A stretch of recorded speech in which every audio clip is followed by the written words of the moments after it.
Jail prairie vacancy के physical और medical का क्या क्राइटेरिया रहेगा, फिजिकल में टोटल कितने अंक आपको दिए जाते हैं, और फिजिकल में पीईटी और पीएसटी टेस्ट क्या होता है, इसके अलावा मेडिकल टेस्ट में जिनके ऐनक लगी हुई है क्या वो भी इस वैकेंसी की तैयारी कर सकते हैं, जिनके फ्लैट फुट की प्रॉब्लम है वो भी इसकी तैयारी कर सकते हैं क्या, जिनके थोड़ी बहुत अंगुलियों में प्रॉब्लम है या जिनके थोड़ी हड्डी उभरी हुई है वो भी इसकी तैयारी कर सकते हैं क्या। तो इन सारे सवालों के जवाब देंगे इस वीडियो में। हंसराज सर को मैंने स्पेशल इन्वाइट किया है। हेलो एवरीवन, सभी को राधे राधे, जय श्री कृष्णा। तो राजस्थान में जेल प्रेरी वाली वैकेंसी चल रही है। अब पहले इसकी एग्ज़ाम होनी है, अप्रैल मंथ में इसकी एग्ज़ाम हो जाएगी और एग्ज़ाम में 10 गुना स्टूडेंट्स को फिजिकल के लिए पास करेंगे, यानी कि 803 पदों पर वैकेंसी है तो 8030 स्टूडेंट्स को फिजिकल के लिए बुलाएंगे। फिजिकल को लेकर के आपके जितने भी सवाल पूछे जा रहे थे उन सभी सवालों को मैं एकदम नोट करके लेके आया हूँ और इन्हीं सवालों के सारे सवालों के जवाब अपन हंसराज सर से जानेंगे। तो सर सबसे पहले तो मैं जानना चाहता हूँ कि फिजिकल जो जेल प्रेरी का फिजिकल है और पुलिस का फिजिकल है, इसमें अंतर क्या रहता है? ये फिजिकल सेम है या इनमें थोड़ा बहुत डिफरेंट है? ये नमस्कार दोस्तों, सभी को राम राम। सर कोई अंतर नहीं है, ये मानिए आप। अगर मैं एक शब्द में कहूँ तो कोई अंतर नहीं है। मतलब 5 किलोमीटर की रनिंग की पुलिस की वैकेंसी में होती है और 5 किलोमीटर की रनिंग की जेल प्रेरी वाली वैकेंसी में होती है। पीईटी और पीएसटी है वो दोनों में सेम होता है। ये पीईटी और पीएसटी क्या होता है? सर इसमें क्या है, जो फिजिकल जो है उसको डिपार्टमेंट ने 2 डिवीज़न में इसको बांट रखा है। जैसे उसमें पीईटी में क्या है, शारीरिक दक्षता परीक्षा जो है उसको, जिसको अपन पीईटी बोलते हैं शॉर्ट में, और एक होती है पीएसटी शारीरिक मापतोल परीक्षा। तो क्या है सर, इसमें जैसे शारीरिक दक्षता परीक्षा में केवल रेस करवाई जाती है और उसमें क्या है, रेस के अंदर एक विशेष बात ये रहती है कि रेस के अंदर आप अगर एक बार रेस में सम्मिलित हो गए, आपने भाग ले लिया, उसके बाद में आप भले ही चक्कर खा के गिरें, आपको बुखार हो जाए, आपको दोबारा मौका नहीं दिया जाएगा। आप किसी भी प्रकार की याचिका दायर नहीं कर सकते स्क्रीनिंग कमेटी के सामने। और जो दूसरी चीज़ होती है अपने पास से पीएसटी शारीरिक मापतोल परीक्षा, जिसमें अपन जैसे सीना और वजन वगैरह, हाइट वगैरह ये करते हैं, उसमें आप दोबारा याचिका दायर कर सकते हैं। ये 2 प्रकार से रहता है जी। तो पीएसटी में शारीरिक मापतोल होता है जिसमें आपकी हाइट का मेजरमेंट किया जाता है, चेस्ट का मेजरमेंट किया जाता है, वजन का मेजरमेंट किया जाता है। अगर इनमें एक बार आपको फेल कर देते हैं तो दोबारा मौका मिलता है उनको। अगर वो स्क्रीनिंग कमेटी के सामने दोबारा याचिका लगाते हैं तो दोबारा मौका मिल जाता है। लेकिन शारीरिक दक्षता जो रनिंग होती है उसमें सिर्फ एक ही मौका मिलता है इसमें। सर मैं बताता हूँ, जो बच्चे हैं वो जैसे मापतोल परीक्षा पीएसटी में जाएँ, किसी का जैसे सीना जो है वो 80 आ जाए, तो मैं उनको पर्सनल सजेशन यही करना चाहूँगा, आप 500 रुपये देके वहीं पर स्क्रीनिंग कमेटी के सामने याचिका दायर कीजिए। और उसमें क्या है, आप 1 सेमी दोबारा फुलाई लोगे, थोड़े से डिप्स विप्स लगाओगे तो। और लड़कियों के लिए भी कहना चाहूँगा, किसी का अगर आधा किलो वजन कम हो, 47 किलो हो, जैसे एक्चुअल में 47.5 किलो है परफेक्ट होने के लिए, तो आधा किलो कम हो तो कोई केले वेले फल फ्रूट खा के उसको बढ़ा लें याचिका देकर। और अगर आप ऐसा कर पाते हैं तो वो पैसे भी आपको वापस मिल जाएंगे। जी, अगर आप याचिका करते हो तो 500 रुपये भी आपको वापस मिल जाएंगे। फिजिकल में नॉर्मली रनिंग करवाई जाएगी और जो हाइट वेट का मेजरमेंट, चेस्ट का मेजरमेंट करवाया जाएगा। मतलब इजी फिजिकल इतना ज़्यादा हार्ड नहीं है। जो 5 किलोमीटर की रनिंग है वही है इसमें मेन।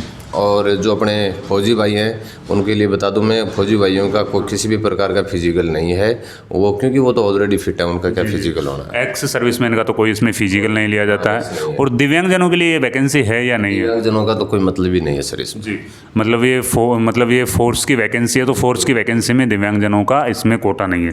इसके अलावा सर और बच्चों के द्वारा सवाल पूछा जाता है सर, इसमें जो डॉक्यूमेंट्स है वो डॉक्यूमेंट्स नॉर्मली क्या क्या डॉक्यूमेंट्स इसमें चाहिए?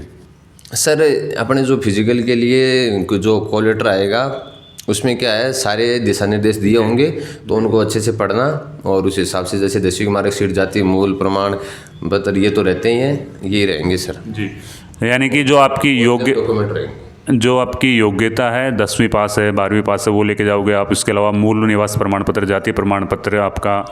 और सर मैं जो ये फिजिकल में कुछ लड़के हैं जो फिजिकल को हल्के में ले रहे हैं, मैं उनको ये बता दूं, आप जैसे 803 पदों पे भर्ती है ना जी, 8000 पास होंगे, ठीक है। तो उसमें जैसे इंटू 10 करके जो 8000 अमूमन पास होंगे, उनको मैं बता दूं, उसमें से सर है ना, मैं 5000 लड़के है ना दौड़ को क्वालिफाई कर पाएंगे, 3000 लड़के तो दौड़ को क्वालिफाई नहीं कर पाएंगे। तो लेकिन अभी से रनिंग, भले ये इजी लग रहा है कि 5 किलोमीटर है 25 मिनट है, 5 किलोमीटर है 30 मिनट है, मैं सबको बता रहा हूँ ये बिल्कुल भी इजी नहीं है अगर आपने तैयारी नहीं की तो। देखो एग्ज़ाम के बाद में कितना टाइम मिलेगा फिजिकल के लिए? रहता है सर 2 से लेके 4 महीने 6 महीने भी लग जाते हैं। हाँ, कोई फिक्स। लेकिन वो 2 से 3 महीने का भी टाइम मिल जाएगा, तो अगर आप कंटिन्यू उस टाइम में भी आप अगर फिजिकल की तैयारी करोगे तो आराम से आप है ना फिजिकल क्वालिफाई कर लोगे। अभी फोकस फिजिकल पे कम रखना चाहिए मेरे हिसाब से, तो अभी एग्जाम में। हाँ, फिजिकल मेडिकली वो बात नहीं है, लेकिन मैं कह रहा हूँ सर, वो क्या है 5 किलोमीटर की दौड़ होती नहीं है इतनी आसान जितने क्या है, क्योंकि क्या है आजकल की खान पान शैली ऐसी है कि सब अपने रूम में बैठे बैठे पढ़ाई करते हैं, तो सब जो है फिजिकल रूप से इतने मजबूत नहीं रह पाते क्या जी। लेकिन फिर भी अभी जो प्राथमिकता देनी चाहिए वो एग्ज़ाम को ही प्राथमिकता देनी चाहिए। जब आपकी एग्ज़ाम हो जाएगी चाहिए उसके दूसरे दिन से आप फिजिकल की तैयारी है ना वो स्टार्ट कर सकते हो। लेकिन फ़िलहाल तो क्योंकि अगर अभी एग्ज़ाम के टाइम में अगर फिजिकल के लिए ज़्यादा कसरत करेंगे, ज़्यादा मेहनत करेंगे, तो फिर वो पढ़ाई प्रॉपर रूप से हो नहीं पाएगी।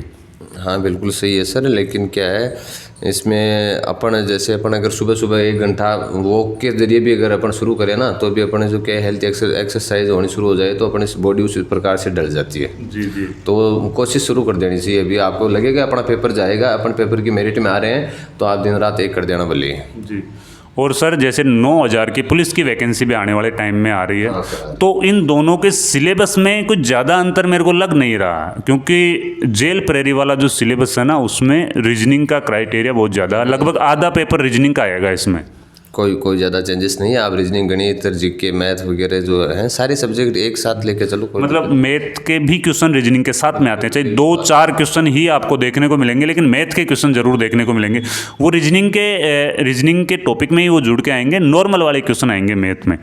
9000 की पुलिस की वैकेंसी आ रही है और ये जेल प्रेरी की वैकेंसी आ रही है। अगर आप अच्छा टारगेट लेके चलोगे, 8 से 10 घंटे पढ़ाई करोगे, तो आराम से आपका पेपर है ना वो क्वालिफाई हो जाएगा। पेपर क्वालिफाई होने के बाद की बातें हैं फिजिकल तो, और फिजिकल के बाद में सर थोड़ा सा मेडिकल के बारे में भी बच्चों को आप है ना गाइड करो एक बार। सर अपन ने एक पीछे एक महीने पहले आपने मुझे इनवाइट किया था और एक वीडियो बनाया था हमने, टोटल वो जेल प्रेरी पूरी भर्ती पे था, तो उसमें कुछ सवाल रह गए थे, कुछ जवाब रह गए थे, बच्चे बार बार उसमें पूछ रहे थे। मैंने कमेंट पढ़े थे सर, जो उसमें पूछ रहे थे कि फ्लैट फुट के बारे में पूछ रहे थे, अंगुली है किसी की टेढ़ी है उसके बारे में पूछ रहे थे, मुझे सर कम सुनाई देता है इसके बारे में पूछ रहे थे, सर मेरे कहीं हड्डी में उभार है उसके बारे में पूछ रहे थे, सर मेरे कान से मवाद गिरता है उसके बारे में पूछ रहे थे। तो क्या है एक्चुअल में मेडिकल में इम्पोर्टेंट चीज़ जो है वो चश्मा रहती है, और चश्मा में भी कलर ब्लाइंडनेस रहता है। चश्मा के अंदर भी ये है कि आप चश्मा लगा के अगर 6x6 देख पा रहे हैं तो आप मेडिकल फिट हैं। जी, वो नोटिफिकेशन में ये बात दी गई है कि चश्मा सहित आपको 6x6 अगर आपकी है ना, हाँ चश्मा सहित अगर आपकी दृष्टि 6x6 है तो आप आराम से है ना मेडिकल के लिए फिट हो। इसके बाद में अगर आपको चश्मा जो है वो 5 नंबर से ऊपर लगा हुआ है तो मैं पर्सनल सजेस्ट करूँगा आप लेसिक लेजर करवा लीजिए, आपको 6x6 दिखने लग जाएगा। और जैसे नॉर्मल फ्लैट फुट की प्रॉब्लम है, नॉर्मल किसी की थोड़ी अंगुली टेढ़ी है, किसी का नाखून कटा हुआ, किसी का कुछ है, तो वो नॉर्मल चल जाता है मेडिकल में है ना। सर ये जो मेडिकल होता है ये मेडिकल बोर्ड गवर्नमेंट हॉस्पिटल में मेडिकल होता है बच्चों का? हाँ सर, ये अपने गवर्नमेंट हॉस्पिटल में होगा। और इसमें सर आंखों के मामले में बता दूं, ये रंतोदीर, ये बेंगापन वगैरह ये नहीं चलेंगे। ये नहीं चलेगा। तो मेडिकल के बारे में पूछते हैं सर, मेडिकल कैसे होता है, कहाँ पे मेडिकल होता है? तो गवर्नमेंट हॉस्पिटल में मेडिकल होगा और एक मेडिकल बोर्ड का गठन किया जाएगा, वहीं पे आपका मेडिकल होता है। हाँ सर, और जो गर्भवती महिलाएं हैं जैसे फिजिकल के टाइम में वो गर्भवती हैं और वो फिजिकल में हिस्सा नहीं लेना चाहती या नहीं ले पा रही हैं, तो उनको क्या सक्षम चिकित्सा अधिकारी से एक सर्टिफिकेट बनवाना है कि भाई मैं प्रेग्नेंट हूँ। ठीक है सर, ये स्क्रीनिंग कमेटी के सामने प्रस्तुत करना है। वहाँ से आपको जो है, वहाँ से आपका जो है वो पद जो है रिजर्व हो जाएगा और आपको जो है डिलीवरी के 2 या 3 महीने के बाद में दोबारा कॉल लेटर जारी होगा। जी जी, very good sir, very good. और फिजिकल के टाइम पे एक मेडिकल फिटनेस प्रमाण पत्र है, वो भी सरकारी अस्पताल से बना करके हैं, वो लेके जाया जाता है। सारे सवालों के जवाब देने की कोशिश की, फिर भी अगर कोई सवाल मिस हो गया हो तो आप कमेंट करें। सर के अब में कंटिन्यू वीडियोज़ हैं, हम बनाते रहेंगे। जल्दी हम हमारा डिजिटल सेटअप है वो भी ला रहे हैं, और आप हमसे जुड़े रहिए ताकि आपको हम हैं वो अप टू डेट है वो रखें। जय हिंद, वंदे मातरम।